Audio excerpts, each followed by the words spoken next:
ان الحمد للہ نحمده ونستعینه ونستغفره ونعوذ باللہ من شرور انفسنا ومن سیئات اعمالنا من يهده اللہ فلا مضل له ومن يضلل فلا هادی له واشهد ان لا الہ الا اللہ وحدہ لا شریک له واشهد ان محمدا عبدہ ورسولہ اما بعد فان خیر الحدیث کتاب اللہ وخیر الہدی ہدی محمد صلی اللہ علیہ وآلہ وسلم وشر الامور محدثاتها وکل محدثۃ بدعہ وکل بدعۃ ضلالہ وکل ضلالۃ فی النار۔ اعوذ باللہ السمیع العلیم من الشیطان الرجیم من ہمزہ ونفخہ ونفثہ بسم اللہ الرحمن الرحیم۔ رب اشرح لی صدری ویسر لی امری واحلل عقدۃ من لسانی یفقہوا قولی۔ بسم اللہ الرحمن الرحیم۔ ان اللہ وملائکتہ یصلون علی النبی یا ایہا الذین آمنوا صلوا علیہ وسلموا تسلیما۔ اللہم صل علی محمد وعلی آل محمد کما صلیت علی ابراہیم وعلی آل ابراہیم انک حمید مجید۔ اللہم بارک علی محمد وعلی آل محمد کما بارکت علی ابراہیم وعلی آل ابراہیم انک حمید مجید۔ اللہم ربنا آتنا فی الدنیا حسنۃ وفی الآخرۃ حسنۃ وقنا عذاب النار۔ لا الہ الا انت سبحانک انی کنت من الظالمین۔ حسبنا اللہ ونعم الوکیل۔ یا حی یا قیوم برحمتک استغیث ولا حول ولا قوة الا باللہ العلی العظیم۔ ربنا آتنا من لدنک رحمۃ وہیئ لنا من امرنا رشدا۔ آمین ثم آمین۔ الحمدللہ آج 3 نومبر 2019 کو سنڈے کے دن بمطابق 5 ربیع الاول 1441 ہجری میں ہماری قرآن کلاس نمبر 3 انشاءاللہ ہوگی، جس میں ہم انشاءاللہ قرآن حکیم کے تعارف کے اعتبار سے جو میں نے علمی پوائنٹس آج تک ڈسکس کیے ہیں، یعنی 20 پچھلی 2 کلاسوں کے اندر، اس سے آگے ہم انشاءاللہ اس کو لے کے چلیں گے، علمی پوائنٹ نمبر 21 سے آن ورڈ۔ علمی پوائنٹ نمبر 21 وہ ہے میرے بھائیوں، قرآن حکیم عربی ادب کی جس کیٹیگری میں فال کرتا ہے اسے ہم کہتے ہیں خطبے کا سٹائل۔ قرآن حکیم اس طرح کی کتاب نہیں ہے جیسا کہ آپ کوئی بھی دنیاوی رائٹر آپ دیکھیں گے، جب کتاب لکھتا ہے تو وہ چیپٹرز بناتا ہے، ایک مقدمہ لکھتا ہے، پھر آگے ایک ترتیب کے ساتھ چیزوں کو مختلف چیپٹرز کے اندر ایڈریس کرتا ہے، جیسے ونس اپون اے ٹائم والا سٹائل ہے، اور اس میں ایک ربط پایا جاتا ہے۔ اس طرح کا ربط قرآن حکیم میں نہیں پایا جاتا جہاں تک چیپٹرز کی ترتیب کا تعلق ہے۔ البتہ چونکہ قرآن حکیم کا جو سٹائل ہے وہ ایک یونیک سٹائل ہے، اور اسے عربی میں آپ سمجھ سکتے ہیں کہ خطبے کا سٹائل ہے۔ آپ یہ کہہ سکتے ہیں کہ قرآن حکیم collection of divine origins of almighty اللہ ہے، اللہ تعالیٰ کے خطبات، تقریروں کا مجموعہ ہے۔ ہر سورت ایک کمپلیٹ تقریر ہے، چاہے وہ مختلف اوقات میں نازل ہوئی، لیکن اگر آپ اس خطبے کو پورے کی پوری سورت کو ایز اے خطبہ دیکھیں گے تو آپ کو اس میں ایک مرکزی ٹاپک نظر آئے گا۔ جیسے ہمارے خطبہ حضرات بھی، چاہے وہ مذہبی لیڈرز ہوں یا پولیٹیکل لیڈرز ہوں، جب بھی تقریر کرتے ہیں تو ان کا ایک مرکزی ٹاپک ہوتا ہے، اس ٹاپک کے ارد گرد ساری گفتگو چلتی ہے۔ اس ٹاپک کو جب سٹارٹ کرتے ہیں تو ایک تمہید ہوتی ہے، اس کے بعد پھر کچھ مثالیں بھی ادھر ادھر کی بیان کی جاتی ہیں تاکہ جو خطیب ہے وہ اپنے مخاطب کو اپنی طرف اٹریکٹ کر سکے حالات حاضرہ کے پوائنٹ آف ویو سے۔ اور پھر جب خطبہ کنکلوڈ ہونے لگتا ہے تو جو سب سے زیادہ مرکزی ٹاپک ہے اس کو دوبارہ سے ایڈریس کیا جاتا ہے، کیونکہ بات کنکلوڈ ہو رہی ہوتی ہے۔ چونکہ قرآن حکیم اللہ تعالیٰ کے خطبات کا مجموعہ ہے، 114 خطبے ہیں، 114 صورتیں جو ہیں، اس کو ذہن میں رکھ کے قرآن حکیم کو پڑھیں گے تو پھر آپ کو بات سمجھ آئے گی کہ یہ سٹائل کیوں ہے۔ اب سورۃ البقرہ جو ہے، اس کا جو مرکزی ٹاپک ہے وہ سابقہ امت مسلمہ یعنی یہودیوں سے جو غلطیاں ہوئیں جن کی وجہ سے انہیں خمیازہ بھگتنا پڑا، تاکہ یہ موجودہ امت مسلمہ ہے جو امت محمدیہ صلی اللہ علیہ وآلہ وسلم، اس کے لیے گائیڈ لائنز بن جائیں کہ تم سے پہلے ایک بڑی لاڈلی میری اور بھی امت تھی جس میں میں نے اپنی کم از کم 3 کتابیں بھیجی، تورات، زبور، انجیل، ہزاروں پیغمبر بھیجے، لیکن جب انہوں نے توحید سے کنارہ کشی اختیار کی، مشرکانہ اوہام ان کے اندر داخل ہو گئے، تو پھر ہم نے اس چیز کی پرواہ نہیں کی ہے کہ 3 کتابیں ان میں نازل ہوئی تھیں اور ہزاروں پیغمبر نازل ہوئے تھے، حتیٰ کہ وہ خود پیغمبروں کی اولاد بھی تھے بنی اسرائیل۔ پھر ضربت علیہم الذلہ والمسکنہ، پھر ہم نے ان کے اوپر ذلت اور مسکنت مسلط کر دی، اور اس میں بھی ٹاپ آف دا لسٹ بنی اسرائیل کو، یہودیوں کو ایڈریس کیا گیا۔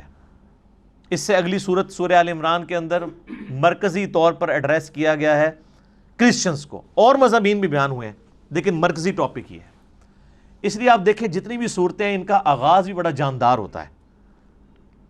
سورۃ البقرہ ہی دیکھ لیں، الف لام میم ذالک الکتاب لا ریب فیہ، یہ وہ کتاب ہے جس میں شک کی کوئی جگہ نہیں ہے۔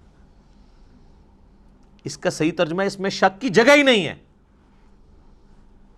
ھدی للمتقین، ان لوگوں کے لیے ہدایت ہے جو ڈر جانے والے ہیں، یعنی جو زندگی میں اپنی عقل استعمال کر کے ایک دفعہ ضرور اس رزلٹ پہ پہنچتے ہیں کہ ساری کی ساری کائنات جس نظام کے تحت چل رہی ہے وہ نظام کسی کے بنانے سے بنا ہے۔ God is the only explanation of all the physical phenomena in this universe۔ اس کائنات میں ہونے والے ہر فزیکل فینومینا کے پیچھے خدا ہے، اللہ ہے۔ پھر وہ ڈر جاتے ہیں کہ وہ اللہ جس نے ہماری مرضی کے بغیر ہمیں پیدا کیا ہے، وہ ہمارے ساتھ کچھ بھی کر سکتا ہے، اس کی طرف رجوع لاتے ہیں، غیب پر ایمان لاتے ہیں، نماز پڑھتے ہیں، اس کے دیے ہوئے رزق میں سے اس کی راہ میں خرچ کرتے ہیں۔ اور پھر سورۃ البقرہ کا اینڈ کتنی جاندار آیات پہ ہو رہا ہے، آمن الرسول بما انزل الیہ من ربہ والمؤمنون کل آمن باللہ وملائکتہ وکتبہ ورسلہ آنورڈ۔ اسی طریقے سے آپ ساری صورتوں کو دیکھیں تو ان کا سٹارٹ اور اینڈ بڑا جاندار ہے، اور پھر بیچ میں آپ کو مثالیں بھی بیان کی جائیں گی، واقعات بھی بیان کیے جائیں گے تاکہ بوریت نہ آئے۔ اور یہ قرآن حکیم کی میرے بھائیوں وہ خصوصیت ہے، قرآن بور نہیں ہونے دیتا۔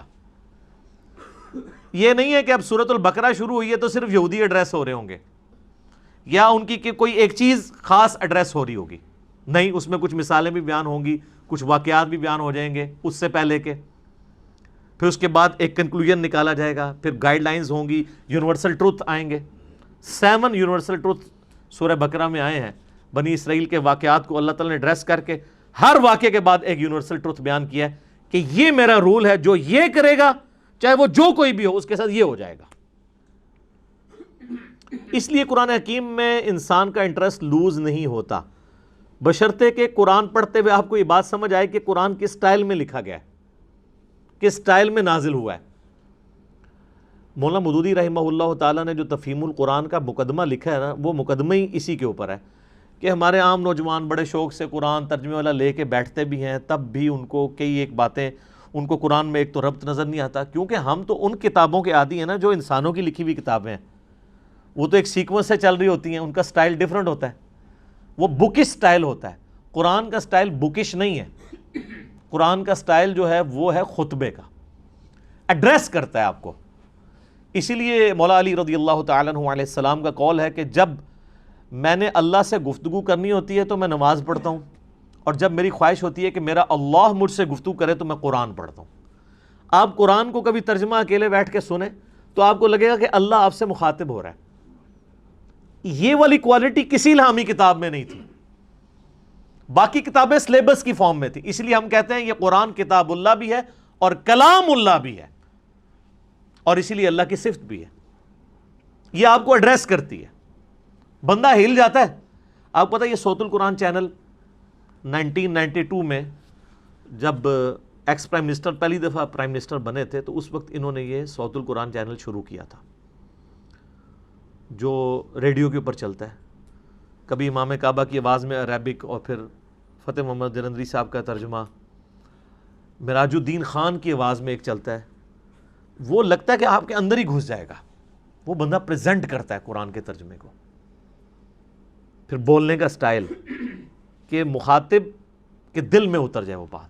تو آپ کو وہ ترجمہ سن کے اپنی زبان میں, جن لوگوں کو عربی نہیں آتی ان کو بھی فیل ہوتا ہے کہ واقعی اللہ مجھ سے گفتگو کر رہا ہے. خطبے کا سٹائل ہے. تو مودودی صاحب نے اس مقدمے میں لکھا کہ ہمارے نوجوان لے کے بیٹھتے بھی ہیں, تب بعد میں پریشان ہو جاتے ہیں کہ یار یہ عجیب بے ربط آیات ہیں, کبھی کوئی بات شروع ہو جاتی ہے, کبھی کوئی بات شروع ہو جاتی ہے. لیکن جس بندے کو اسٹائل کا پتہ ہے نا, اس کو قرآن حکیم کی ہر آیت کا دوسری کے ساتھ ربط بھی نظر آئے گا. وہ ربط آپ ایک دفعہ اس چیز کو ڈسکور کر لیں تو آپ کو بھی ٹیسٹ فیل ہوگا. آپ پتہ اس وقت انگلینڈ کے اندر ایک, اب نیو مسلم تو نہیں ان کو کہنا چاہیے, اب ان کو 10 سال سے زیادہ ہو چکے ہیں, مسلمان ہوئے, عبد الرحیم گرین. اس وقت ٹاپ آپ سمجھ لیں سپیکرز میں سے ہیں مسلمانوں کے. انگلش میں وہ ان کے مختلف ٹاپکس پہ لیکچرز ہیں. انہوں نے اپنا اسلام لانے کا واقعہ بھی بیان کیا ہے ایک آڈیٹوریم میں خطاب کرتے ہوئے. اس میں ایک بات انہوں نے بڑی زبردست کی, باقی آپ یوٹیوب پہ دیکھ سکتے ہیں. وہ کہتے ہیں جب یہ کتاب میں نے پہلی دفعہ پڑھنی شروع کی نا, تو یہ قرآن کا جو سٹائل تھا نا گفتگو کرنے کا, اس نے مجھے بہت امپریس کیا کہ جب کوئی انسان کتاب لکھتا ہے وہ اس سٹائل میں نہیں لکھتا. وہ کہتا ہے میں قرآن کے سٹائل سے امپریس ہوا ہوں کہ یہ گفتگو اس طرح کرتا ہے اور اس کانفیڈنس کے ساتھ گفتگو کرتا ہے کہ یہ کریٹر آف دا یونیورس ہی گفتگو اس طریقے سے کر سکتا ہے. انسان تو اتنے اعتماد سے دوسرے کے ساتھ بات ہی نہیں کر سکتا. اس میں جو کانفیڈنس ہے کتاب کے اندر, پھر اس کتاب کا جو سٹائل ہے وہ بتاتا ہے کہ یہ انسان کی لکھی ہوئی کتاب نہیں, کیونکہ انسان جب بھی کتاب لکھتا ہے نا ایک خاص سیکوینس کے تحت لکھ رہا ہوتا ہے, چیپٹرز بناتا ہے, اور یہ بالکل ڈیفرنٹ سٹائل ہے. حالانکہ اس کو اس وقت یہ نہیں پتا تھا کہ اس کا سٹائل کون سا ہے, خطبے کا سٹائل ہے. تو خطبہ تو اسی طرح ہی ہوتا ہے. خطبے کا سٹائل ہے اس لیے ہے کہ خطیب کا کام یہ ہوتا ہے کہ وہ اپنے مخاطب کے دل میں اپنی بات اتارے.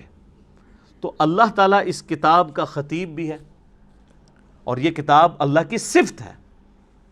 یہ مخلوق نہیں ہے, غیر مخلوق ہے, کیونکہ کلام متکلم کی صفت ہوتا ہے. میں پچھلے لیکچرز میں اس کو ڈسکس کر چکا ہوں. تو قرآن حکیم پڑھتے وقت یہ آپ نے ذہن میں رکھنا ہے کہ اس کا سٹائل خطبے کا سٹائل ہے. جب خطبے کا سٹائل ہے تو پھر اچانک اگر کوئی واقعہ آ جائے بیچ میں تو پریشان ہونے والی بات نہیں کہ اچانک یہ بات ہوتے ہوتے یہ بیچ میں واقعہ کیسے آ گیا. پھر اچانک آپ دیکھتے ہیں خطیب بھی جب بیان کر رہا ہوتا ہے, آپ آج کل کے پولیٹیکل لیڈرز کو دیکھ لیں, جب وہ گفتگو کرتے ہیں کسی خاص ٹاپک پہ بات کر رہے ہوتے ہیں, اچانک کرتے کرتے کوئی ماضی کا واقعہ یاد کرتے ہیں, پھر ساتھ ہی جو سامنے بیٹھے ہیں ان سے بھی مخاطب ہو کے کوئی ادھر چیز دیکھنے والی ہوتی ہے آئیڈینٹیفائی کرنے لی, وہ فوراً آئیڈینٹیفائی کرتے ہیں, پھر اپنے موضوع کی طرف واپس آتے ہیں. یہ سٹائل قرآن کا ہے. یہی وجہ ہے کہ صحابہ کرام علیہم رضوان کے اندر بجلی بھر دی تھی اس کتاب نے.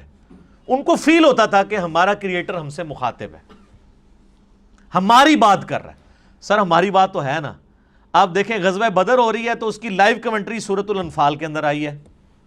غزوہ احد ہوئی ہے تو 60 آیات مسلسل. غزوہ احد میں جو مسلمانوں نے غلطیاں کی, جس کی وجہ سے اللہ نے جو فتح کا وعدہ کیا تھا پورا کرنے کے بعد اس فتح کو شکست میں بدل دیا, ایک ایک چیز ہائی لائٹ کی. سورہ الاحزاب کے اندر غزوہ خندق کی لائیو کمنٹری آئی ہے. اسی طریقے سے سورہ توبہ کے اندر غزوہ تبوک کی پوری ڈیٹیلز آئی ہیں, اتنی ڈیٹیل کے ساتھ. نبی علیہ السلام کی مبارک زندگی کا آخری جو تھا غزوہ, کس طریقے سے مسلمانوں کو اس جد و جہد کے اندر گزرنا پڑ رہا تھا, منافقوں کو فیس کرنا پڑ رہا تھا. اہل ایمان اور منافقین میں فرق کے لیے وہ بہت کرٹیکل سچویشن تھی غزوہ تبوک کی. اور اس وقت بڑے بڑے جو اپنے آپ کو سمجھتے تھے ہم ایمان والے تھے, ان کے بھی پاؤں لڑکھڑا گئے تھے. ظاہر ہے وہ سپر پاور سے ٹکرانا تھا, رومن امپائر سے جا کے. تو یہ ساری کی ساری چیزیں آپ کو پڑھنے کے بعد آپ اس زمانے میں پہنچ جائیں گے، اور پھر آپ یہ فیل کریں کہ آپ اس زمانے کے اندر ہوں اور آپ کا رب آپ سے گفتگو کر رہا ہو۔ اب اس میں تو اسی طرح ہی ہوتا ہے نا، یا ایھا الذین آمنوا جب ہمیں کہا جا رہا ہوتا ہے تو وہ تو 1400 سال پہلے کہا جا رہا ہوتا ہے، لیکن ان میں تو وہ لوگ موجود تھے جنہوں نے وہ غلطیاں کی ہوئی تھی جن کی وجہ سے اللہ ان کو مخاطب کر رہا تھا، تو ان پہ اس چیز کی جو کیفیت طاری ہوتی تھی نا، وہ آج اس لیول کی کیفیت کبھی طاری نہیں ہو سکتی، لیکن اس کے قریب قریب ضرور ہے۔ میرے ایک دوست بتانے لگے، ان کے جاننے والوں کی نا انگلینڈ کے اندر ایک شاپ ہے، تو وہ کہتے ہیں ہم نے نا پورا دن نا ایک قرآن کی تلاوت اور ترجمہ لگایا ہوتا تھا، ایک انگلش میں بھی ریکارڈنگ ہوئی ہوئی ہے، وہ بھی صوت القرآن چینل کے اوپر کبھی کبھار چلتی ہے۔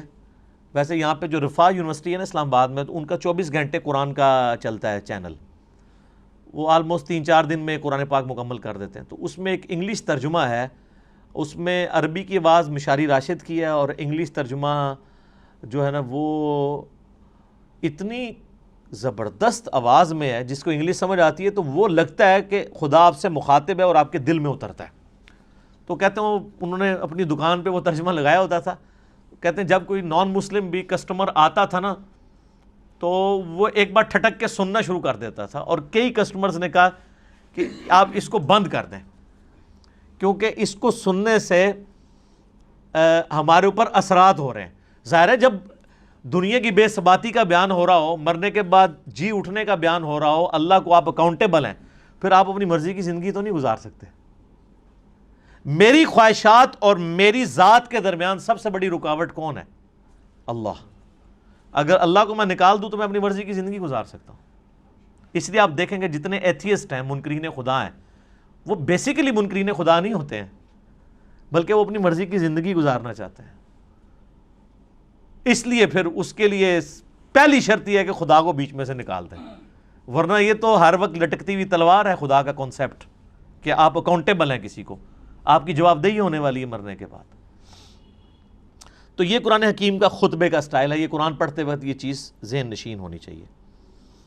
علمی پوائنٹ نمبر 22 وہ ہے میرے بھائیوں، قرآن حکیم کا جو ایک ڈیوائن میوزک ہے، اس کے اندر ملکوتی غنا ہے، جو ایک آپ شاعری تو اسے نہیں کہہ سکتے، لیکن ہم وزن ہے آیات۔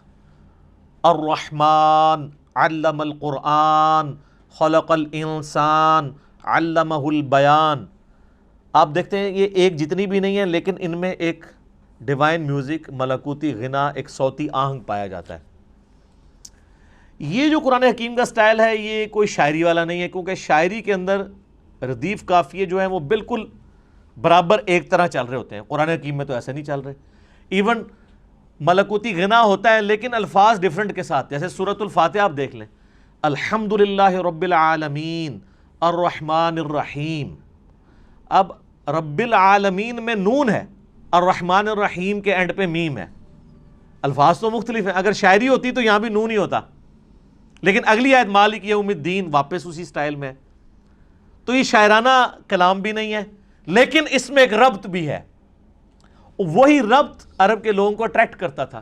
اگر قرآن حکیم نثر کی فارم میں ہوتا تو اس کی اٹریکشن نہ ہوتی اس طرح کی جو اس کی وجہ سے ہے، اور اسی وجہ سے ہم قرآن حکیم کو طرز لگا کے پڑھ بھی لیتے ہیں، ورنہ قرآن حکیم کی جو آپ قاریوں کی اتنی طرزیں پیاری پیاری سنتے ہیں، یہ کبھی طرز لگا ہی نہ سکتے اگر اس کا نثر کا سٹائل ہوتا تو۔ اور یہ طرز لگانے کا حکم ہے، بخاری اور مسلم میں حدیث ہے، نبی صلی اللہ علیہ وآلہ وسلم نے فرمایا جو قرآن کو ترنم سے نہ پڑھے وہ ہم میں سے نہیں ہے۔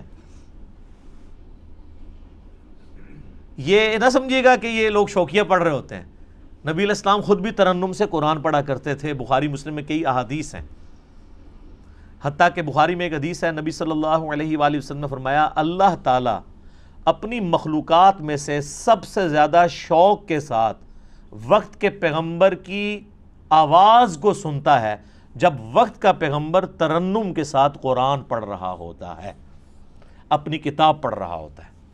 اللہ تعالیٰ اس چیز کو شوق سے سنتا ہے۔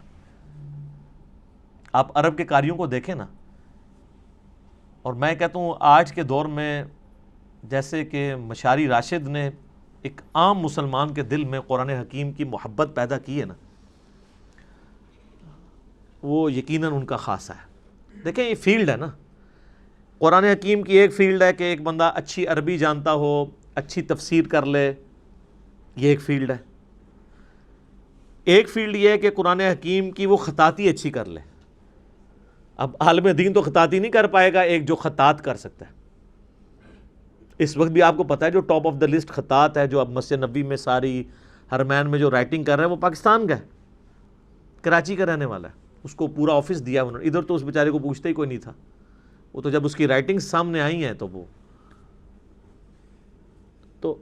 اب یہ ایک علیحدہ سے فیلڈ ہے۔ اسی طریقے سے قرآن حکیم کو ترنم سے پڑھنا یہ بھی الگ سے ایک فیلڈ ہے۔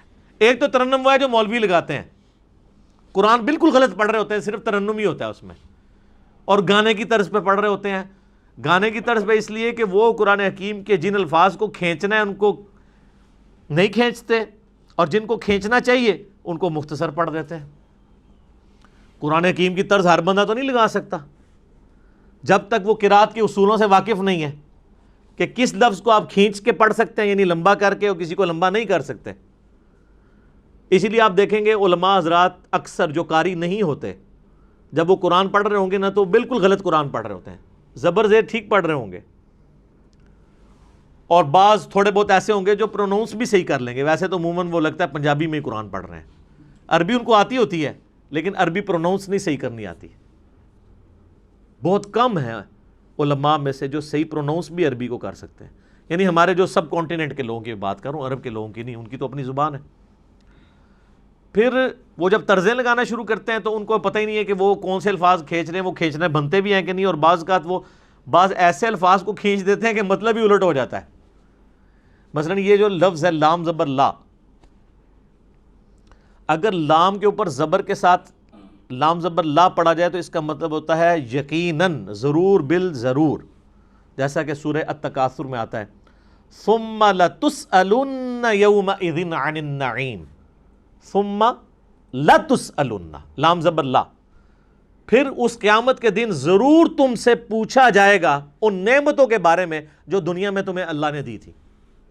لیکن اگر آپ اس کو طرز لگاتے ہوئے ثم لا تسألن، لا کو ذرا سا لمبا کر دیا تو لا کا مطلب کیا ہے؟ نہیں۔ اب یہ لام نہیں کھینچا جا سکتا۔ اچھا، اس ترنم کو برقرار رکھنے کے لیے عربی میں آپ کو یہ بھی اجازت ہوتی ہے عربی زبان میں کہ آپ مد عارض کر سکتے، عارضی مد بھی کر سکتے ہیں، یعنی مد وہاں پہ موجود نہیں ہے لیکن طرز بنانے کے لیے آپ مد خود انٹروڈیوس کروا سکتے ہیں بیچ میں، لیکن ہر لفظ کے اوپر نہیں، حروف مدہ کے اوپر، جس طرح یا مدہ ہے، واو مدہ ہے، الف مدہ ہے۔ جیسے ہم سورۃ الفاتحہ آپ دیکھتے ہیں، میری بھی قرات کہ یہ ایک چڑھی ہوئی ہے، تو اس میں اب جب ترنم سے پڑھ رہا ہوتا ہوں تو آپ اگر قرآن کھول کے دیکھیں گے تو وہاں تو مد نہیں پڑی ہوئی، لیکن اس مد کو میں خود بنا رہا ہوتا ہوں، وہ عربی رول کے تحت۔ ایک تو سورۃ الفاتحہ کے اینڈ پہ مد آتی ہے نا، وَلَا الضَّالِّينَ، وہ تو لکھی ہوئی ہے، لیکن اس سے پہلے جو ہم پڑھ رہے ہوتے ہیں، اعوذ باللہ من الشیطان الرجیم، الحمد للہ رب العالمین، ابھی جو میں نے کھینچا ہے یہ ہے نہیں ہے، لیکن اس کے بغیر یہ ترنم بن نہیں سکتا۔ الرحمن الرحیم مالک یوم الدین ایاک نعبد و ایاک نستعین۔ تو یہ جو کھینچنے والی چیز ہوتی ہے نا، یہ اس کے ترنم پیدا کرنے کے لیے، اور یہ عربی لنگوسٹک کے مطابق ہے۔ اذان میں بھی آپ دیکھیں، اذان میں جہاں کھینچ سکتے ہیں وہیں کھینچ سکتے ہیں۔ اذان پڑھتے ہوئے کیا آپ کہتے ہیں؟ اللہ اکبر، اللہ اکبر۔ اب اس میں کھینچی دو ہی جگہ گئی ہے، اللہ، لام کھڑی زبر والی۔ اب اکبر لفظ ہے، اس کو تو میں کھینچ نہیں سکتا، اکبر یہ نہیں پڑھ سکتا، یہ اکبر ہی رہے گا۔ اشہد ان لا الہ الا اللہ، اب یہ اللہ اتنا لمبا کھینچ دیا، یہی کھینچ سکتا ہے. تو آپ باقی دعاؤں میں بھی دیکھیں کتنے ربط ہیں. یہ جو ہم قنوت وتر میں دعا پڑھتے ہیں، حسن ابن علی کو نبی علیہ السلام نے سکھائی تھی اپنے نواسے کو جامعہ ترمذی میں. اللہم اہدنی فی من ہدیت وعافنی فی من عافیت وتولنی فی من تولیت وبارک لی فی ما اعطیت وقنی شر ما قضیت. دیکھا کیسی ٹون ہے اس میں، دعاؤں میں بھی آپ کو نظر آئے گی. قل اعوذ برب الفلق من شر ما خلق ومن شر غاسق اذا وقب. لمبائی ڈیفرنٹ ہو گئی ہے لیکن اس کی جو ملکوتی غنا ہے وہ برقرار ہے. اصل بعض صورتیں ایسی ہیں جن میں جو شاہکار ہیں عربی لنگوسٹک کا، سورہ مریم آپ دیکھیں کہ اس کے جو ہر آیت کا اختتام ہو رہا ہے وہ کتنے مشکل الفاظ پہ، تشدید والے الفاظ ہیں، ہر ایک لفظ کے اوپر شاد آ رہی ہے. کمال نہیں ہے؟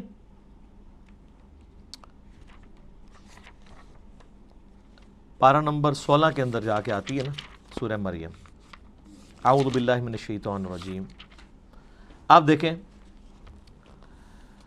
پہلے تو حروف مقطعات ہیں، اس کے بعد ذکر رحمت ربک عبدہ زکریا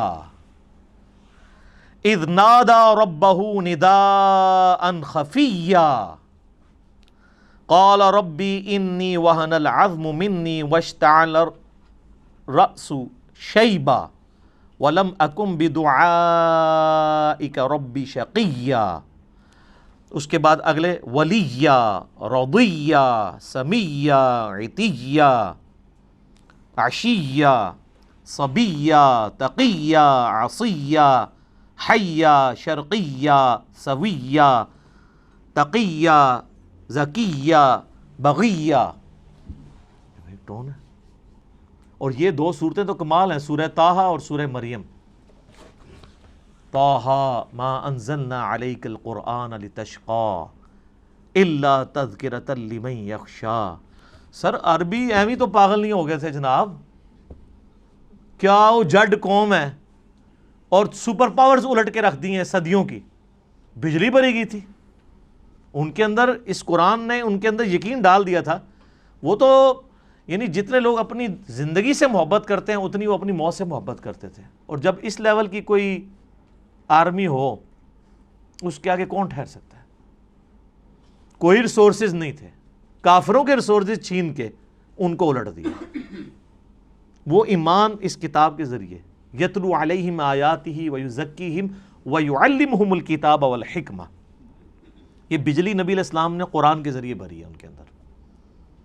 تو یہ اس کے اندر ایک ڈیوائن میوزک ہے، ترنم ہے. اس کی وجہ سے عربی لوگ، چونکہ آپ پتہ ہے ان کو شاعری کے ساتھ بھی بڑا شغف تھا. آپ عمر سیریز دیکھیں تو آپ دیکھیں گے وہ عام گفتگو میں بھی شاعرانہ انداز میں گفتگو کر لیتے تھے. فی البدی ان کی عام گفتگو بھی جو ہے وہ بھی ہم پلہ الفاظ کے اوپر مشتمل ہوتی تھی. اسی لیے وہ نان عربز کو اجمی کہا کرتے تھے. یہ تو گونگے ہیں، ہمارے سامنے بول ہی نہیں سکتے، حالانکہ خود چٹے ان پڑھ تھے، علم کوئی نہیں تھا لیکن زبان کے ماسٹر تھے. تو اللہ نے ان کا وہی غرور توڑا کہ ان کو زبان پہ ناز تھا. اللہ نے ایسی کتاب دی کہ شعراء نے بھی اپنے کلام پھاڑ دیے. کمال تو یہ ہوتا ہے نا کہ جو کسی کا غرور ہے وہی توڑ دیا جائے. موسیٰ علیہ السلام کے زمانے میں جادوگروں کو غرور تھا، اللہ نے موسیٰ علیہ السلام کو وہ معجزہ دیا کہ وہ جادوگر بھی سجدے میں گر پڑے. پہلے جادوگر گرے ہیں کیونکہ ان کو سمجھ آ گیا کہ یہ جو کچھ کر رہے ہیں یہ جادو نہیں ہے، ہمیں پتہ ہے کہ جادو کیا کر سکتا ہے. ایک جادوگر جو ہے وہ جادو کے ایپیکس کو جانتا ہے. ایک میڈیکل کی فیلڈ کا بندہ وہ جانتا ہے کہ میڈیکل زیادہ سے زیادہ کیا کر سکتی ہے. آج آپ کسی ڈاکٹر سے کہیں، اب تو یہ چیز تو ایوالو ہو چکی ہے نا کہ ہڈی کو جوڑنے کے لیے ایک ٹائم درکار ہے. انسان کی ہڈی، وہ ٹائم اس کو چاہیے، وہ بانڈ بنے گا، پلسٹر کرتے ہیں جب ٹوٹ جائے. آپ اگر کسی ڈاکٹر کو کہیں کہ ایک شخص ایسا ہے کہ آپ اس کے بعد ہڈی 2 ٹکڑے کر کے لے جائیں, وہ صرف ہاتھ یوں پھیرے گا, ہڈی واپس اپنی جگہ پہ آگے اسی وقت جڑ جائے گی اور بندہ بھاگنا شروع کر دے گا, تو ڈاکٹر مان لے گا آپ کی بات؟ نہیں. اس کو پتہ ہے یہ نہ تو فزیکل فنامنا آف نیچر سے ثابت ہوتی ہے چیز, نہ یہ ہماری جو میڈیکل سائنس ایوالو ہو چکی ہے اتنی ترقی کے بعد, یہ پاسبل نہیں ہے. اس کا ایک نیچرل پیریڈ ہے, وہ اس نے گزارنا ہے. تو وہ پھر اس چیز کو کہے گا یہ تو معجزہ ہی ہو سکتا ہے, سائن ہی ہو سکتی ہے کوئی. اسی لیے ہم نے, میرے ایک ویڈیو کلپ بھی ریکارڈڈ ہے کہ نبی علیہ السلام کا کوئی بھی معجزہ ایسا نہیں ہے جو سائنٹیفکلی ریپروڈیوس کیا جا سکے, ورنہ وہ معجزہ نہیں ہوگا. نبی علیہ السلام سے جو غیر معمولی معجزات, حسی معجزات, یعنی انگلیوں میں سے پانی کے چشمے جاری ہونا جو بخاری مسلم میں آتا ہے, صحیح بخاری میں آتا ہے ایک صحابی کی پنڈلی کی ہڈی ٹوٹ گئی, آپ نے ہاتھ پھیرا تو اسی ٹائم ٹھیک ہو گیا. یہ وہ چیزیں ہیں کہ جو قیامت تک سائنٹیفکلی کبھی پاسبل نہیں ہوگی کہ کوئی انسان کر کے دکھا سکے. یہ چیز, یہ وہ فزیکل فنامنا آف نیچر کا ٹوٹنا ہے, یہ پاسبل نہیں ہوگا. کبھی یہ پاسبل نہیں ہوگا کہ کوئی پلانٹ کنگڈم کو اینیمل کنگڈم میں بدل دے. حضرت موسیٰ علیہ السلام عصا پھینکتے تھے, پلانٹ کنگڈم اینیمل کنگڈم میں اژدہا بن جاتا تھا. مردے کو کوئی زندہ نہیں کر سکتا. حضرت عیسیٰ علیہ السلام کے زمانے میں طب عروج پہ تھا, اللہ تعالیٰ نے ان کا غرور توڑا. ہاں جی بتاؤ, ان کو اپنی میڈیکل کی فیلڈ کے اوپر بڑا ناز تھا. حضرت عیسیٰ علیہ السلام مادر ذات کوڑی اور اندھوں کو اللہ کی اذن سے شفا دے دیتے تھے. جن کے ڈھیلے بھی نہیں ہوتے تھے, مٹی کا ڈھیلا رکھ کے ہاتھ پھیرتے تھے, آنکھیں واپس آ جاتی تھی. سر جس کی آنکھیں کام نہ کرتی ہو اس پہ ہاتھ پھیرنے سے کیا پوری دنیا بھی پھیر دے تو اس کی بینائی نہیں آتی, اور ایک مٹی کا ڈھیلا ایک بندہ رکھتا ہے اور ہاتھ پھیرتا ہے اور وہ آنکھ بن جاتی ہے. آج بھی آپ میڈیکل کی فیلڈ وہ کہیں گے یہ امپاسبل ہے. تو معجزہ خواہ کسی بھی پیغمبر کا ہو وہ ریپروڈیوس نہیں ہو سکتا اگر وہ واقعی معجزہ ہے, کہانی نہ ہو, معجزہ ہو, نہیں ہو سکتا. قرآن حکیم میں داؤد علیہ السلام کے بارے میں آتا ہے لوہا ان کے ہاتھوں پہ نرم تھا, اور لوہے پہ ہاتھ رکھتے تھے, آٹے کی طرح سے گوندھ دیتے تھے, زیرہ بناتے تھے. تو آپ سمجھ سکتے ہیں میڈیکلی اب یہ چیز ثابت ہے کہ کم از کم 1500 ڈگری سینٹی گریڈ چاہیے لوہے کو اس فارم میں لانے کے لیے کہ جس میں آپ مولڈ کر سکیں, اور اگر لے آئیں گے تو اس پہ ہاتھ کوئی نہیں لگا سکتا, اور وہ ٹھنڈے لوہے کے اوپر یوں ہاتھ پھیرتے ہیں اور وہ یوں مولڈ ہو جاتا ہے. یہ وہ معجزہ, یہ ریپروڈیوس نہیں کبھی ہو سکے گا. موسیٰ علیہ السلام نے عصا مارا ہے سمندر کے اندر, اسی ٹائم سمندر پھٹ کے دونوں طرف پہاڑوں کی شکل میں قرآن میں آتا ہو گیا اور بیچ میں راستہ بن گیا. سر یہ معجزہ کبھی نہیں کوئی کر کے دکھا سکتا, ورنہ پیغمبروں کی جو نبوت ہے وہ سٹیک پہ لگ جائے گی اگر غیر پیغمبر بھی فزیکلی سائنٹیفکلی کسی بھی طریقے سے اس چیز کو ریپروڈیوس کر سکے. یہ امپاسبل ہوگا. لیکن الوہین جو ہے, آنکھوں کو دھوکہ دینا, وہ اس زمانے میں بھی تھا, اب بھی ہے, قیامت تک رہے گا. فزیکلی کوئی نہیں کر کے دکھا سکتا. یہ آپ کو جو ڈیوڈ کاپر فیلڈ کے بارے میں ویڈیوز ملتی ہیں, کبھی وہ پانی پہ چل رہا ہے, کبھی دیوار پہ اوپر چڑھ رہا ہے, اس کی میکنگ بھی ساتھ ہی انہوں نے یوٹیوب پہ چڑھا دی ہوئی ہے کہ وہ سارا نظر کا دھوکہ ہوتا ہے. وہ ویڈیو کیمرے کے ذریعے فلمائی ہوتی ہیں ساری چیزیں. وہ جو پانی پہ چل رہا ہوتا ہے تو نیچے انہوں نے وہ شیشے کا بہت بڑا ٹیبل رکھا ہوا ہے, ٹرانسپیرنٹ, جو نظر نہیں آتا, وہ اس کے اوپر چل رہا ہوتا ہے. اس لیے آپ دیکھیں گے وہ پانی پہ چل رہا ہوتا ہے تو نیچے لوگ اس کے نیچے سے یوں تیر رہے بھی ہوتے ہیں, کیونکہ وہ شیشے کے اوپر چل رہا ہوتا ہے. وہ شیشہ اتنا ٹرانسپیرنٹ ہے کہ وہ پانی میں نظر ہی نہیں آتا. وہ جب سائڈ سے دکھاتے ہیں ٹیبل تو پھر نظر آ جاتا ہے.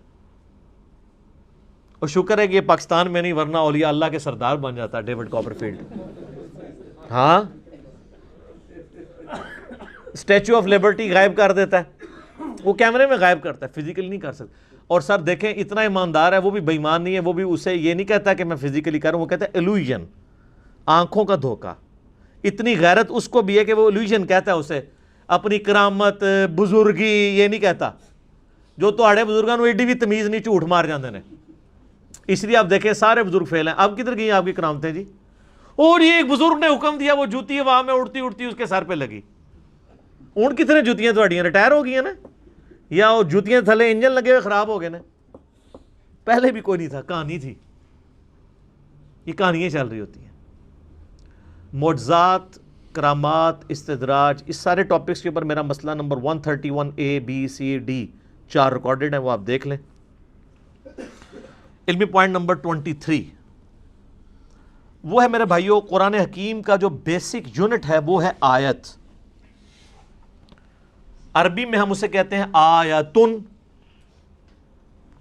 جو آیت کے اینڈ کے اوپر وہ تا تھی جو ختم ہوتے اس کے نقطے بھی اڑ گئے, اب صرف گول دائرہ ہی رہ گیا, چونکہ وہ سمبل کے طور پہ تھا نا. ویسے وہ تا ہوتی ہے, گول تا, نشانی کے طور پہ. آیتن وقف کریں گے آیہ, اردو میں آیت, اور اس کو ٹرانسلیٹ کریں گے نشانی, انگلش میں کہیں گے سائن. قرآن حکیم کی جتنی بھی صورتیں ہیں ہر صورت کا جو بیسک یونٹ ہے وہ آیت ہے. جیسے اگر میں پوچھوں یہ دیوار کا بیسک یونٹ کیا ہے تو آپ کیا کہیں گے؟ اینٹ. یہ دیوار ہے, اس کے اوپر 1200 اینٹیں لگی ہوئی ہیں, اور 1200 اینٹوں کو مینیجبل فارم میں جوڑنے کے بعد ایک دیوار مکمل ہوتی ہے. اس طرح قرآن حکیم میں ہر صورت کی آیات ہیں جن کو اللہ تعالیٰ نے وحی کے ذریعے نبی علیہ السلام کو تعلیم فرمایا. اس کی ترتیب توقیفی ہے, اور قرآن حکیم میں کم سے کم آیات جو ہیں وہ 3 ہے صورت کی. کوئی قرآن حکیم میں صورت ایسی نہیں جس کی 3 سے کم آیات ہوں. اور عربی میں جمع بھی 3 سے شروع ہوتا ہے. ہمارا تو 2 سے ہی جمع شروع ہو جاتا ہے نا اردو میں. عربی میں واحد ہے, اس کے بعد تثنیہ ہے 2, اور پھر ہے 3 اور 3 سے آنورڈ وہ جمع ہے. رب المشرق والمغرب سنگولر, رب المشارق والمغارب کئی مشرق اور کئی مغرب, اور رب المشرقین اور رب المغربین 2 مشرق اور 2 مغرب. اس کے اوپر بھی میرا کلپ ہے کہ یہ کیا مطلب ہے. کہیں آتا ہے 1 مشرق 1 مغرب, کہیں آتا ہے 2 مشرق 2 مغرب, کہیں آتا ہے 2 سے زیادہ مشرق 2 سے زیادہ مغرب. وہ آپ دیکھ لیجئے گا. تو عربی میں اس طریقے سے. تو قرآن حکیم میں چونکہ سورت ہے تو اس میں آیات ہیں, تو آیات کم از کم جمع تو ہونی چاہیے, تب ہم انہیں آیات بولیں گے. تو کم سے کم آیات جو ہیں وہ 3 ہیں, اور قرآن حکیم کی سب سے چھوٹی سورت کی بھی آیات 3 ہی ہیں. انا اعطیناک الکوثر فصل لربک وانحر ان شانئک هو الابتر. 3 آیات ہیں. اذا جاء نصر اللہ والفتح ورأیت الناس يدخلون فی دین اللہ افواجا فسبح بحمد ربک واستغفرہ انہ کان توابا. واستغفر پہ ہم وقف کرتے ہیں, نہ بھی کرے کنٹینیوس بھی پڑھ سکتے ہیں. یہ 3 آیات ہیں, 3 سے زیادہ ہی ہیں, کم نہیں ہے. اور قرآن حکیم کی سب سے چھوٹی آیت کون سی ہے؟ سورہ الرحمن کی ایک آیت ہے, مدھامتان فبأی آلاء ربکما تکذبان. ایک لفظ کے اوپر پوری آیت ہے. اور قرآن حکیم کی سب سے لمبی آیت آیت دین ہے جو سورۃ البقرہ کے اندر آئی, اور اس کے بعد پھر آیت الکرسی ہے 255 نمبر آیت. اب آیت الکرسی آپ دیکھیں اتنی لمبی ہے, اس کی کئی چھوٹی آیتیں بن سکتی ہیں, اور اس میں ربط بھی ہے. اللہ لا الہ الا هو الحی القیوم لا تأخذہ سنۃ ولا نوم, یہ 2 آیتیں بن سکتی تھی. لہ ما فی السماوات وما فی الارض, تیسری آیت بن سکتی تھی. من ذا الذی یشفع عندہ الا باذنہ یعلم ما بین ایدیہم وما خلفہم ولا یحیطون بشیء من علمہ الا بما شاء وسع کرسیہ السماوات والارض ولا یؤودہ حفظہما وہو العلی العظیم. اتنی لمبی یہ آیت ہے, اس کے ٹکڑے ہو سکتے تھے. یہ پوری کی پوری ایک آیت ہے. یہ ہمیں کس نے بتایا؟ نبی صلی اللہ علیہ وآلہ وسلم نے. اور نبی علیہ السلام کو اللہ تعالیٰ نے وحی کے ذریعے یہ بات بتائی ہے. لہٰذا قرآن حکیم کی جو آیات ہیں یہ بھی وحی کے ذریعے بتائی گئی ہیں کہ یہ آیت ہے, یہ آیت ہے, یہ آیت اتنی لمبی ہے, یہ چھوٹی ہے. بعض اوقات آپ دیکھیں گے کہ آیات, آپ وہ 2 آیتیں دیکھیں تو وہ ایک آیت بھی بن سکتی تھی, لیکن اسے سپلٹ کر کے 2 آیات بنایا گیا. حروف مقطعات ہی آپ دیکھیں, کئی جگہ حروف مقطعات کی پوری آیت بنتی ہے, اور کئی جگہ وہ ایک آیت کے ساتھ جز کے طور پہ ہوتی ہے. اب یہ صحابہ کرام نے اجتہاد سے نہیں کیا, یا کسی کاتب کی مرضی سے نہیں ہوا, بلکہ یہ اللہ تعالیٰ نے وحی کے ذریعے اپنے محبوب صلی اللہ علیہ وآلہ وسلم کو تعلیم فرمایا. اور ساتھ یہ بھی یاد رکھیے گا کہ آیات کی دو اقسام ہیں قرآن حکیم میں. ایک آیات وہ ہیں جو محکمات ہیں اور دوسری ہیں جو متشابہات ہیں. سورہ آل عمران کی 7 نمبر آیت ہے جس میں اللہ تعالیٰ نے خود یہ بیان فرمایا کہ ہم نے جو آپ کی طرف قرآن نازل کیا ہے اس کی آیات دو قسم کی ہیں. ایک تو محکمات ہیں اور وہ کتاب کی جڑ ہے. محکمات کیا؟ جن میں حکم نازل ہوئے ہیں. جیسے حکم ہے کہ ایک اللہ کو ایک مانو، پیغمبروں پر ایمان لاؤ، کتابوں پر لاؤ، فرشتوں پہ لاؤ، آخرت پر لاؤ ایمان، نماز قائم کرو، زنا سے بچو، چوری سے بچو، ماں باپ کے ساتھ حسن سلوک کرو. جتنے اللہ کے احکامات ہیں یہ محکم آیات ہیں. اور قرآن نے کہا کہ یہ ام الکتاب ہے، کتاب کی ماں ہے، جڑ ہے. اور پھر کہا گیا دوسری جو قسم ہے وہ ہے متشابہات. سورہ آل عمران آیت نمبر 7. میں ٹائم بچانے کے لیے عربی اس کی اسکپ کر رہا ہوں، ڈائریکٹ اردو میں بات کر رہا ہوں. اور کہا گیا وہ متشابہات جو ہیں ان کی جو تعویل ہے وہ صرف اللہ کے علم میں ہے، اور اہل ایمان صرف ان پر ایمان لاتے ہیں اور اس کی تعویل کو اللہ کے سپرد کرتے ہیں، اور پھر اللہ سے یہ دعا کرتے ہیں کہ جو کچھ اس کتاب میں نازل ہوا ہم اس پر ایمان لاتے ہیں. اور پھر وہ کہتے ہیں ربنا لا تزغ قلوبنا بعد اذ ہدیتنا وہب لنا من لدنک رحمہ انک انت الوہاب آمین. اے رب ہمارے دلوں کو ٹیڑھا مت کرنا بعد اس کے کہ تو نے ہمیں ہدایت عطا فرمائی، اور ہمیں اپنے پاس سے رحمت عطا فرما، اے عطا فرمانے والے.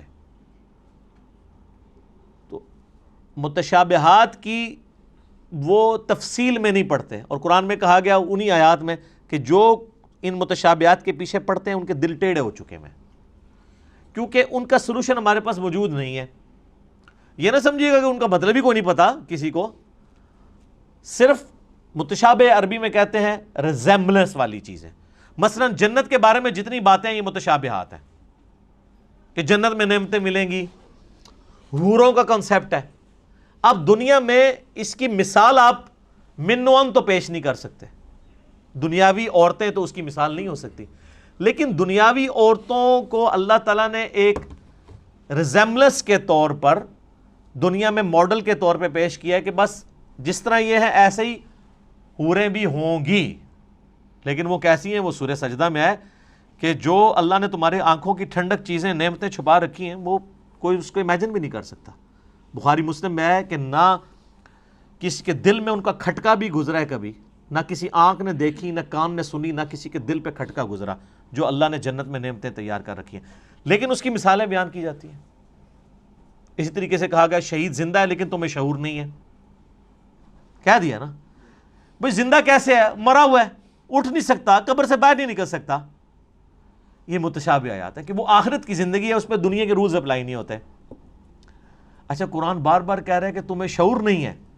ہمارے مسلمانوں نے جس چیز سے منع کیا تھا شعور نہیں ہے، انہوں نے الٹا شعور بنایا اور کہا جی زندہ ہے تو زندہ سے تو ہم مانگ بھی سکتے ہیں، تو اسی لیے ہم جا کے مردوں سے مانگتے ہیں. تو اس پہ پھر میں ہی پھکی دیتا ہوں کہ یہ زندہ بندے میرے پاس بیٹھے ہوئے ہیں 70-80 کے قریب، میں کسی سے بھی پانی مانگوں مجھے دے دے گا. آپ ذرا اپنے والے زندہ سے ذرا مانگو نا کہ چلو قبر کے اندر سے کوئی ہاتھ باہر نکال کے بتا دے. اگر آپ یہی رول لگا رہے ہو پھر آپ کو ماننا پڑے گا کہ یہ زندگی اور وہ زندگی اور. اس زندگی میں سانس کی ضرورت ہے، کھانے پینے کی ضرورت ہے اور رفع حاجت کرنے کی ضرورت ہے. اس زندگی میں ان چیزوں کی ضرورت نہیں ہے. تو جب شعور ہی نہیں، متشابہات ہیں اس کے پیچھے پڑے ہوئے ہیں. اور بخاری مسلم میں حدیث ہے تم دیکھو جب کوئی شخص قرآن کی متشابہ آیات کے پیچھے پڑا ہوا ہے تو جان لو یہ وہی بدبخت اور گمراہ شخص ہے جس کے بارے میں قرآن میں اللہ نے کہا ہے کہ ان کے دل ٹیڑھے ہو چکے ہیں. اور اہل ایمان کی نشانی ہے ربنا لا تزغ قلوبنا بعد اذ ہدیتنا. تو یہ متشابہات اور محکمات پہ بھی میرا ایک کلپ ریکارڈڈ موجود ہے جس میں میں نے ڈیٹیل کے ساتھ اس کے اوپر ڈسکشن کی تھی. علمی پوائنٹ نمبر 24 وہ ہے میرے بھائیوں قرآن حکیم کی آیات مل کر ایک مکمل صورت بناتی ہیں، جس کا کچھ حصہ میں پہلے ڈسکس کر چکا کہ قرآن حکیم میں کم از کم 3 آیات والی ایک صورت ہے. سورۃ الکوثر، سورۃ النصر اور بھی سورۃ العصر میں بھی 3 آیات ہیں، کم سے کم 3، زیادہ سے زیادہ سب سے زیادہ سورۃ البقرہ میں 286. تو آیات مل کے مکمل صورت بناتی ہیں. بیسک یونٹ آیت اور اس کا مکمل جب خطبہ ہوتا ہے تو وہ صورت.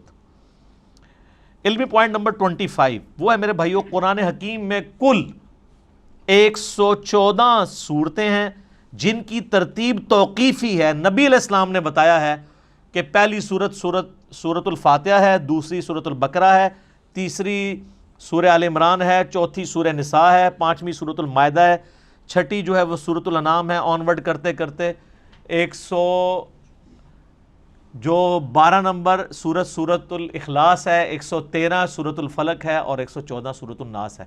یہ ساری کی ساری ترتیب اس کی صورتوں کی یہ توقیفی ہے، نبی علیہ السلام کے بتانے پر موقوف ہے اور وہ وحی کے ذریعے بتائی گئی ہے۔ اور بخاری مسلم میں آتا ہے، صحابہ اکرام کہتے ہیں نبی علیہ السلام کے ساتھ حضرت جبرائیل دورہ قرآن کیا کرتے تھے۔ صحابہ نے نہیں دیکھا، نبی علیہ السلام کے بتانے پہ، کہ نبی علیہ السلام نے بتایا کہ جبرائیل علیہ السلام میرے ساتھ ہر سال آ کے جو ہے وہ دورہ قرآن، جتنا قرآن نازل ہوتا تھا اس کو رپیٹ کرواتے تھے، اور جس سال آپ کی وفات ہوئی اس سال 2 دفعہ رپیٹ کیا رمضان میں، اور اسی سے آپ علیہ السلام کو پتہ چل گیا کہ اب اگلے سال میں زندہ نہیں رہوں گا۔ تو نبی علیہ السلام نے اس کی ترتیب کو بھی انشور کیا ہے، وہی ترتیب جو لوح محفوظ میں ہے، جو ہمارے پاس مصحف میں ہے، اگرچہ یہ ترتیب نزول نہیں ہے لیکن اللہ کے ڈیوائن علم میں یہی ترتیب ہے۔ سرکمسٹانسز کے اوپر قرآن نازل ہوا، اور آج جو ہمارے پاس یہ ترتیب ہے یہ نبی علیہ السلام کے بتانے پر موقوف ہے۔ علمی پوائنٹ نمبر 26 وہ ہے میرے بھائیوں، قرآن حکیم کل 5 طرح کے ٹاپکس کی کیٹیگری میں فال کرتا ہے، اگر بڑی بڑی کیٹیگریز بنائی جائیں۔ اس کے اوپر پوری ایک کتاب لکھی ہے شاہ ولی اللہ دہلوی نے، الفوز الکبیر فی اصول التفسیر، اللہ کا بہت بڑا کرم، کامیابی اللہ کی طرف سے اصول تفسیر کے اوپر۔ اس میں انہوں نے یہ دعویٰ کیا ہے کہ اللہ تعالیٰ نے مجھ پہ یہ حقیقت کھولی ہے کہ قرآن حکیم کی آیات 5 طرح کی کیٹیگریز میں فال کرتی ہے۔ اب یہ اس طرح کی قرآن حکیم میں کئی ایک انویشنز ہیں جو ہمارے پرانے بزرگوں نے نہیں کی ہیں، آج کل کے لوگوں نے کی ہیں۔ جیسا کہ آپ دیکھ رہے ہیں کہ میں نے بتایا بھی تھا کہ قرآن حکیم میں جو سورۃ الحدید ہے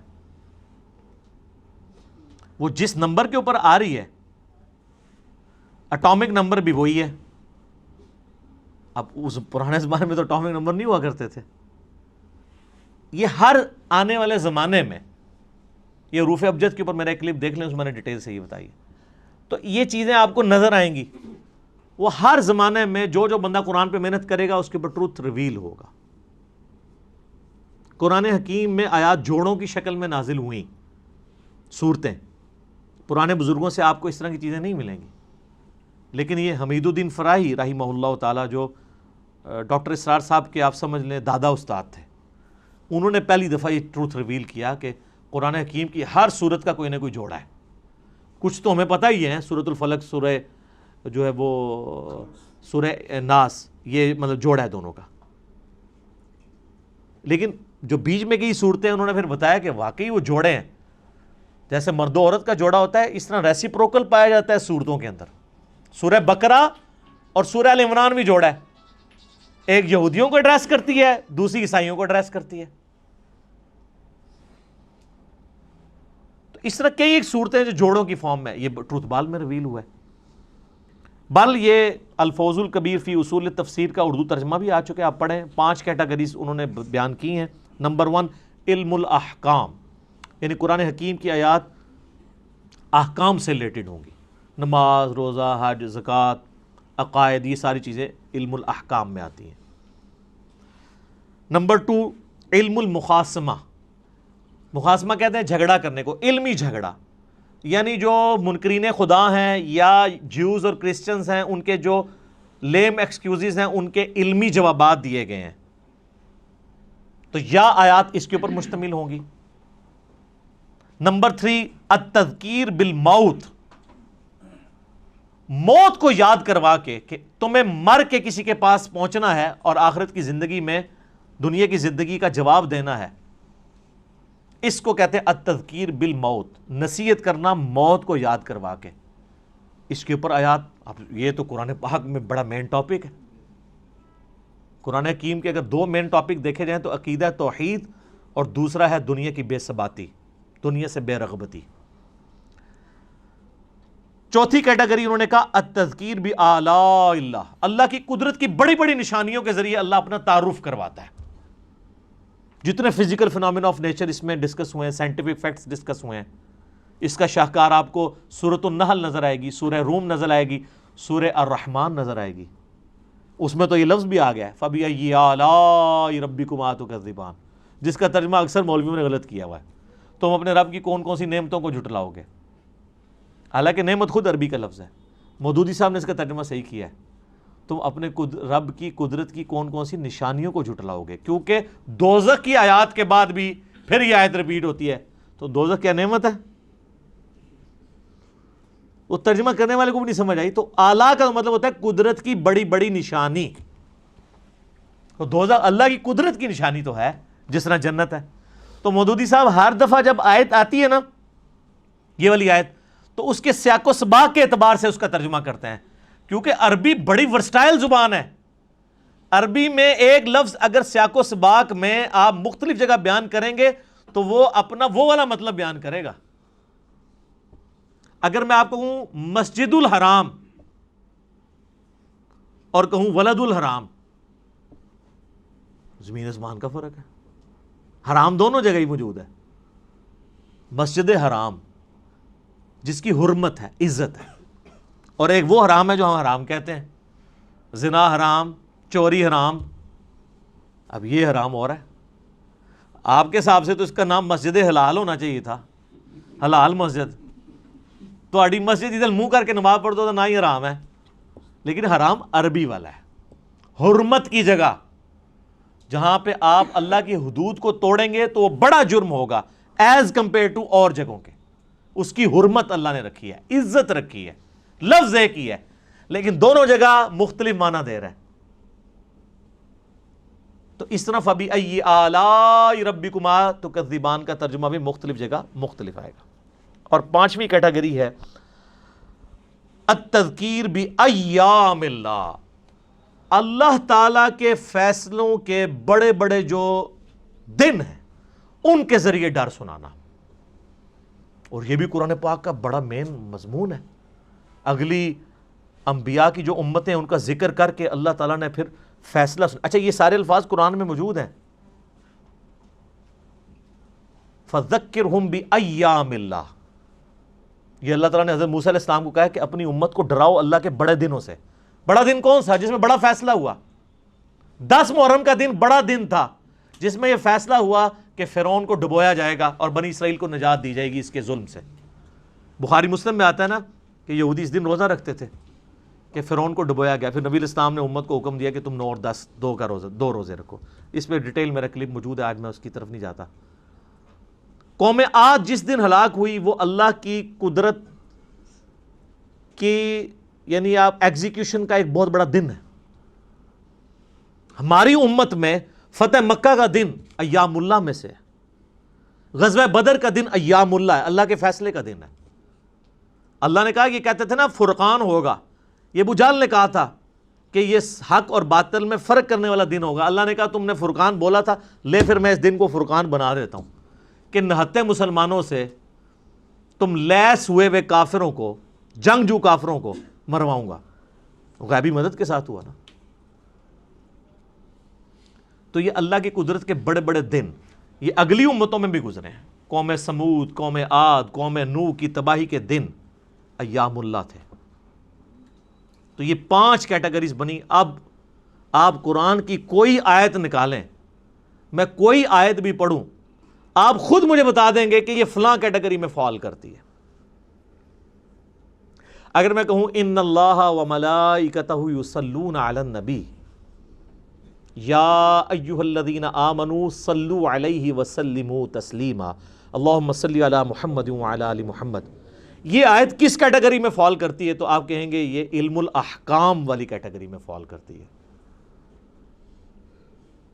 کیونکہ اس میں حکم آیا دروشی پڑھنے کا. تو آپ یہ خود ڈیفائن کر سکتے ہیں. کوئی بھی آیت آپ کنسیڈر کریں گے آپ فوراً پہنچ جائیں گے یار یہ آیت فلاں کیٹیگری میں فال کرے گی. افلا یعلم اذا بعثر ما فی القبور وحصل ما فی الصدور. کتنا ان آیات کے اندر زور ہے. یہ التذکیر بالموت ہے کہ مرنے کے پاس تمہیں بعد اپنے رب کے حضور پیش ہونا ہے. اس کیٹیگری میں فال کرتی ہے. اور اسی طریقے سے آپ سورہ رحمان شروع کریں, اللہ کی قدرت کی نشانیاں. سورۃ النحل میں اللہ تعالیٰ نے کہا ہم نے شہد کی مکھی کے اوپر بھی یہ وحی کی ہے اور اس کو ہم نے راستے دکھائے ہیں کہ پھولوں کا رس چوس اور یہ سب کچھ. اس طرح کی جتنی چیزیں ہیں. سورۃ البقرہ میں آیا آسمان سے بارش کا برسنا, زمین سے سبزے کا نکلنا. یہ آیات جتنی ہیں کس کیٹیگری میں فال کرتی ہیں؟ التذکیر بآلاء اللہ, اللہ کی قدرت کی بڑی بڑی نشانی ہے. اور اس طریقے سے سورہ المائدہ کے اندر, سورہ نساء کے اندر, سورۃ البقرہ کے اندر اللہ تعالیٰ جو کرسچنز کو, جوز کو جواب دیتا ہے. سورہ مائدہ میں اللہ تعالیٰ فرماتا ہے نا کہ عیسیٰ کی مثال تو اللہ کے ہاں آدم کی سی ہے. آدم کو تو تم بھی اللہ کا بندہ ہی مانتے ہو, حالانکہ اس کی تو نہ ماں تھی نہ باپ. عیسیٰ کا باپ نہیں تھا تو اس کو تم نے خدا بنا لیا. جس کی ماں بھی نہیں تھی, باپ بھی نہیں تھا, اس کو تو تم بھی بندہ مان رہے ہو. اب یہ مخاصمہ کیا نا, جھگڑا کیا علمی, جس کو میں اینٹی وینم پھکی والی بات کرتا ہوں, الزامی جواب. یہ علم المخاصمہ ہے. ٹھیک ہو گیا جی. ابھی 26 پوائنٹ ہوئے ہیں جی, 14 ابھی بھی باقی ہیں. تو ہو سکتا ہے کہ چوتھا 5واں لیکچر بھی اس پہ ہو. اب ہمارا ٹائم پورا ہو چکا ہے. اللہ تعالیٰ سے دعا ہے جو حق بات میں نے کہی اللہ تعالیٰ ہمارے دلوں میں راسخ فرمائے. اگر جذبات میں میرے منہ سے کوئی غلط بات نکل گئی تو اللہ تعالیٰ ہمیں معاف کر دے, ہمارے دلوں سے محو بھی کر دے. اللہم صلی علی محمد وعلی آل محمد کما صلیت علی ابراہیم وعلی آل ابراہیم انک حمید مجید. اللہم بارک علی محمد وعلی آل محمد کما بارکت علی ابراہیم وعلی آل ابراہیم انک حمید مجید. اللہ تعالیٰ ہمیں اس دعوت حق کو دوسرے بھائیوں تک پہنچانے کی توفیق عطا فرمائے. سبحانک اللہم وبحمدک اشہد ان لا الہ الا انت استغفرک واتوب الیک وما علینا الا البلاغ المبین. جزاکم اللہ خیرا.